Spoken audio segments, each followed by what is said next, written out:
Gledate Gorenjska poročila na GIF TV.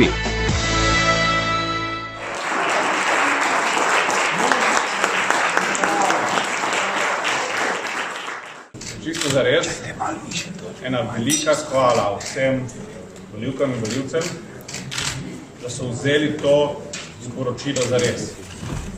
So vzeli zares sporočilo, da se referenduma udeležijo. Da se ga udeležijo tudi tisti, ki ga v resnici sploh niso hoteli. Ampak da se ga tisti, ki ga niso hoteli, udeležijo v čim večjem številu, pridejo in jasno dajo svoje sporočilo politiki. Politika ni izvoljena na nobeni strani za to, da ovira in blokira del države.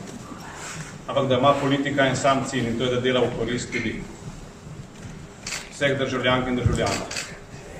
Današnje sporočilo je bilo jasno in glasno. Ne samo udeležba. Predvsem to, s kako prepričljivo večino so ljudje povedali politiki, da se neha pecati iz države in naj začne upravljati tisto nalogo, za katero so jo ljudje izvolili in za katero jo ljudje plačujejo. In to je, da začne delati v korist ljudi in za prihodnost. Jaz si samo želim dve stvari. Da je danes politika spoznala to, da se z referendumi ni zaigrala. In da referendum niso priročno orodje za izživljanje političnih frustracij zaradi porazov, ampak so referendumi najvišja oblika demokracije, na kateri ljudje povejo politikom, kaj se o njih mislijo. In danes so zelo jasno povedali, kaj si mislijo predlagatelji referenduma. Ne pričakujem, da bo kdo odstopil, tudi v penzijo najverjetneje nihče ne bo šel, vsaj ne še jutri. Pričakujem pa, da bodo politiki vzeli zares in ne bodo na teh treh zakonih, ki imajo tako jasno voljo ljudi, vlekli potez, samo z namenom, da to voljo ponovno zaustavijo. Pričakujem, da bodo politiki ponižno sprejeli to, kar so danes ljudje sporočili. In se politiki vseh barv potrudili, da to voljo ljudstva tudi udejavijo. Ne pa, da poskušamo upravljati nove in nove ovire na njeni poti uveljavitve.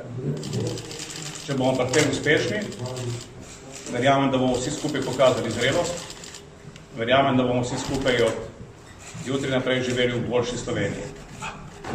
In to je tisti cilj, zaradi katerega smo tudi vsi mi v politiki. In verjamem, da od jutri naprej se nam bo pridružil še kdo iz opozicije ali pa drugega političnega pola. Ravno zaradi tega jasnega sporočila ljudi. Začnimo delati za prihodnost. Skupaj. Srečno Slovenija.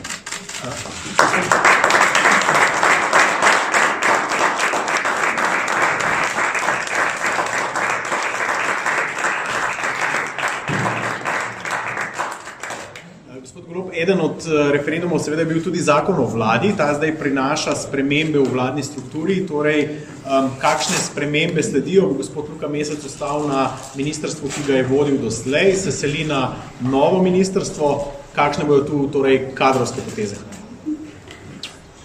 Mi smo o tem zakonu marsikaj že povedali, v resnici smo povedali vse, razen tega, da smo namenoma čakali in si vzeli čas ta teden, ki je pred nami, da dokončno finaliziramo kadrovske rešitve.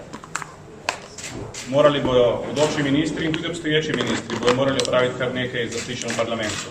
Po enem od scenarijev celo 10 ministrov odhaja v parlament na zaslišanje.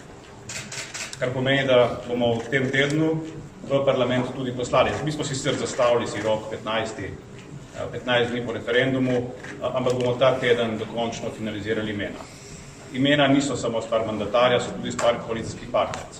In vseh 10 imen bomo pač v tem primeru ponovno reanalizirali. Nekaj bi bil jaz kaj proti kako bomo od obstoječih, ampak zaradi tega, da jih postavimo na mizo in da se dogovorimo, kako bomo nadaljevali v parlamentu. Vem, da bo Levica zagotovo vztrajala pri tem, da ima vsa 3 ministrstva, katera so bila dogovorjena že v koalicijski pogodbi in glede tega ne vidim nobenih izzivov ali pa neznank. Katera imena bo predlagali, je stvar koalicijskih partnerjev in bomo na to počakali, ker je tak dogovor. Tudi se mi ne bi zdelo fair, da bi dogovor sklepali vnaprej, preden bi bil referendum znan in danes je znan. In zato je tudi prav, da zdaj v naslednjih dneh pridemo s temi imeni.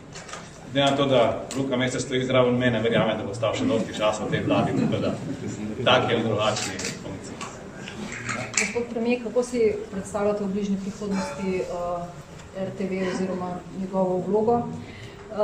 Pa ustavna presoja je napovedana. Ste optimistični, da jo boste prestali? Več stvari je krat povedal glede tega.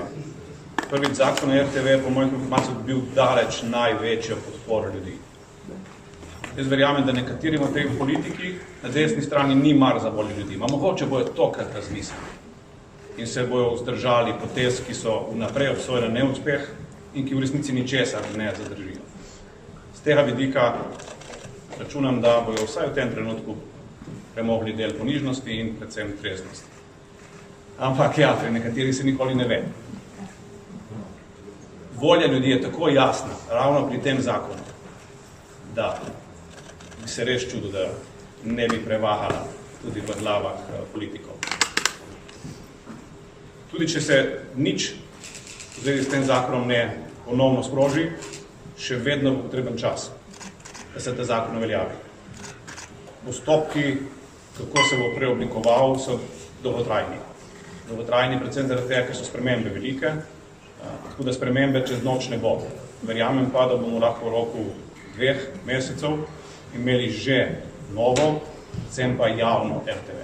RTV, ki jo bomo osvobodili, ne mi, volivke in volivci so danes osvobodili, ki bo osvobojena političnih spon, strankarskih spon in ki bo lahko zadihala s polnimi pljuči. In kjer bojo novinarji in uredniki lahko opravljali svoje poslanstvo, zaradi katerega so tudi zaposleni na tej javni hiši. To je poslanstvo transparentne, neutralne in objektivne informatizacije in informacije za prebivalstvo. Danes žal temu ni tako in verjamem, da si vsi želimo, da se ta situacija čim prej spremeni. Lahko prosim, gospod Golob, za prvi komentar. Janeza Janše na Twitterju pravi 40% za predlog SDS o zakonu o vladi je čisto ok, ni ok za davkoplačevalce.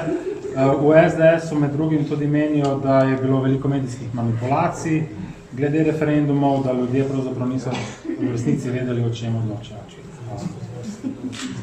Zdaj razumete, zakaj nikoli ne komentiram Twitterja, ker tam običajno pišejo različni ljudje same neumnosti in zdaj razumete tudi, zakaj smo se z Twitterja omaknili, ker je cel medij namenjen predvsem temu, da različni ljudje na njemu neumnosti pišejo in ne bom komentiral teh neumnosti. Hvala. Gospod premier, kaj menite, da je danes odločilo? Sej se ni odločilo danes. Danes smo v bistvu priča temu, da je poražencu volitev iz aprila ljudstvo ponovno povedalo, da je poraženec. In on še vedno, kaj smo prej poslušali, ne bomo komentirali, ne? Nekateri pač ne zmorejo sprijeti realnosti. To je tisto, kar je odločilo. In bo odločilo tudi naprej. Dokler se pač ljudje, ki so v politiki, ne znajo soočiti z realnostjo, bo vedno enak. Rezultat vedno enak. In ni odvisen od nas, ampak je odvisen od volje ljudi. Gospod Golob, kako pa to, da ste tako pozno prišel v štab? Ste malo naziherašali čakali rezultate? Mogoče sem pa bil z družino. Bravo.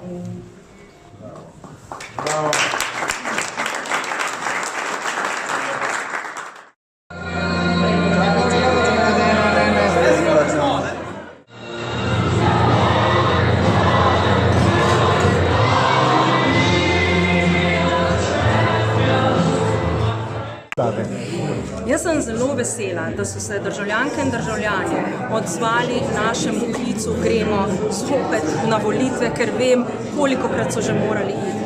Vesela sem, da so se večinsko odločili.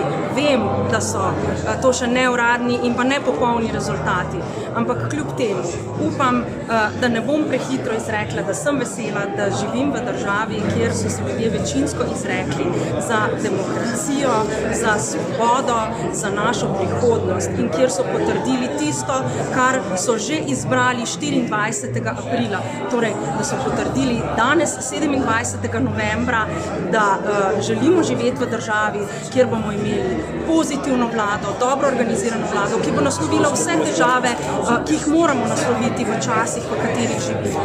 Da bomo sprejemali zakone, ki bodo kakovostni in jih bo mogoče izvajati in da bomo imeli svobodne in neodvisne medije. Vesela sem za vse ljudi, ki jih ti referendumi posredno ali neposredno zadevajo. Zato, ker verjamem, da bodo sedaj lahko delali veliko bolje, sproščeno, svobodno, neodvisno, tako kot je treba v državi, ki je demokratična in ustavna država. Gospa Klakočar, eden od zakonov, ki je danes seveda na ljudskem odločanju, je tudi zakon o vladi. Kakšne spremembe v organizaciji vlade to torej zdaj pomeni? Eden od resorjev, ki naj bi ga dobilo tudi Gibanje Svoboda, je seveda resor osnovnega šolstva. Bo to prevzel trenutni sekretar, gospod Dario Felda?